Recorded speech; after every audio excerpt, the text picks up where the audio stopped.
Hello, everyone. My name is Caleb Dobson, and this is your Life on Edge daily update. Starting off, I just want to talk about kind of why I created this channel. So I created this channel because I've seen a void in fast, reliable news, and I believe the people of this country so rightfully deserve to know accurate and very very quick the daily news and what exactly those updates are from around the world, but most importantly from here in the U.S. So I feel like I can fill that void to give you the fastest, most accurate news anywhere on the internet. And so stating that, let's get started. All right, so for today, Monday, November 9th, we're going to start off with the political news. We have a new president who's going to be in office, but until then, President Donald Trump will remain in office until January 30th, when Joe Biden will be sworn into office later that day. Going off of more political news, we see the Senate has returned from vacation this Monday morning. And regarding to the stimulus checks and stimulus package, we see that some Republicans want larger stimulus packages, but the leader of the Senate Republicans, Mitch McConnell, said earlier this Monday morning that he would like a smaller stimulus package. Nancy Pelosi says the House Democrats have the upper hand in stimulus package negotiations, and they will use every bit of that to their advantage. We see in political news going off of this that control of the Senate will boil down to Georgia and those two Senate votes that they are pushing so badly for. We saw earlier this weekend on Saturday that Joe Biden gave his victory speech this weekend. He talked about unifying the nation and making freedom count. President Trump, we see, has not yet talked publicly, and he has not made a statement since losing and since the official news of Joe Biden's victory over the presidency in this coming election. Trump doesn't believe the election is over, and he has stated this multiple times. And this is something that we're going to have to go back to. I believe that we're going to see come up majority of the time in the next couple of weeks. Different things about the election being rigged. He's starting to sue many different states and counties in that, requesting recounts and other things of this nature. So, going off of COVID-19, we see a vaccine has come out, and the company Pfizer is saying that it has been 90% effective, leading a rally in the U.S. stock markets earlier this morning.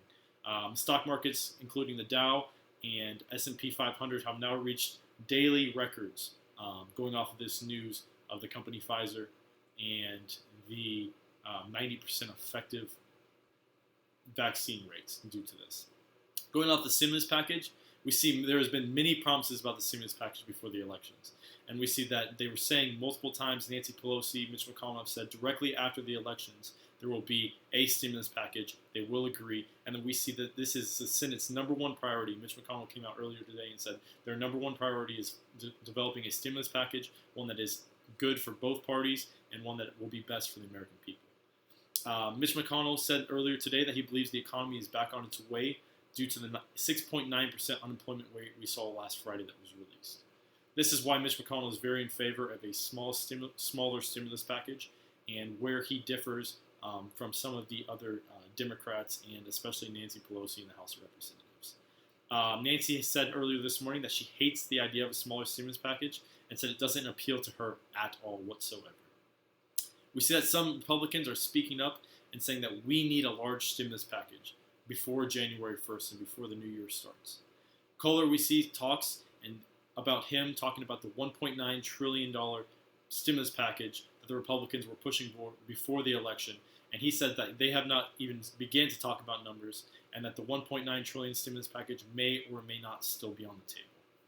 We see in political news that remaining two seats are up for grabs and that Kamala Harris could be the tiebreaker between these seats and between Georgia, where it's very unique. Georgia has a law, actually, of 50% of people who vote, of voters, must vote for one candidate, and that did not happen in this election with their Senate vote and the vote for those direct senators. So there will be a rematch on January 5th, 2021, and this could be substantial for the Republican and Democratic Party. So Georgia, if you live in Georgia, make sure you go out and vote. This definitely will determine the outcome of the Senate, and it definitely will determine the say-so of Republicans or Democrats. We see that Democrats win these two Senate seats in Georgia, and they break, the tie between Republican and House senators, that they will control the House, the presidency, and the Senate, all three of these. If they control all three of these, then it'll be very easy for them to pass bills, especially large bills. We will see probably a much bigger stimulus package later down the road, and there will be really no conflict between Republicans and Democrats because they will have majority of all three of these. So this is so important. And that being said, Senate Republicans and Democrats are set to spend $200 million towards advertising for this election on January 5th. This is more than has ever been spent on any single senator election. And due to this, you can see that how important this is to both sides. And going off of this, go out and vote. Let's get your votes in, whoever you guys want, whether that be Democrats or Republicans. But it will definitely matter in the end, and definitely will matter on January 5th. So go out and vote. Biden, we see, asked those who voted for Trump. He said he has lost many elections, so he knows how we feel. But he asked that we give him a chance. He said that he wants the best for the American people. Give him a chance. He'll help us if we help him. And President Trump believes that Joe Biden has not won yet. He has said this multiple times. He is suing multiple different governments, states, and due to this, he says that he believes that Joe Biden has not won, and we will not know who is the winner for probably a couple of weeks after these go through to the court, and we see exactly what happens on either side of this. Wrapping up, we see COVID-19, that the vaccine from Pfizer is highly positive news. We see Dr. Fauci came out today and he said that the results were better than good and that they were unheard of. 90% rate for this early in vaccine trials is incredible. It truly is incredible. And that is very, very good for the U.S. It is very good for the world, actually, and the positivity rates. On the other note, we see that Sunday, the U.S. reported 128,412 cases. Sunday was actually the fifth day in a row that we saw over 100,000 daily new cases in the U.S. So the COVID-19 vaccine could truly help that.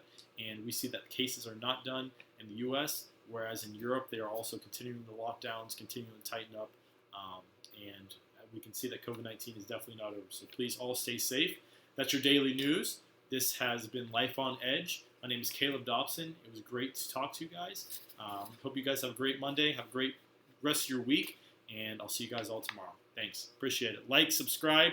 Trying to get this channel going. Like I said, I want to get you guys the most accurate news. I want to get you guys the most fast news.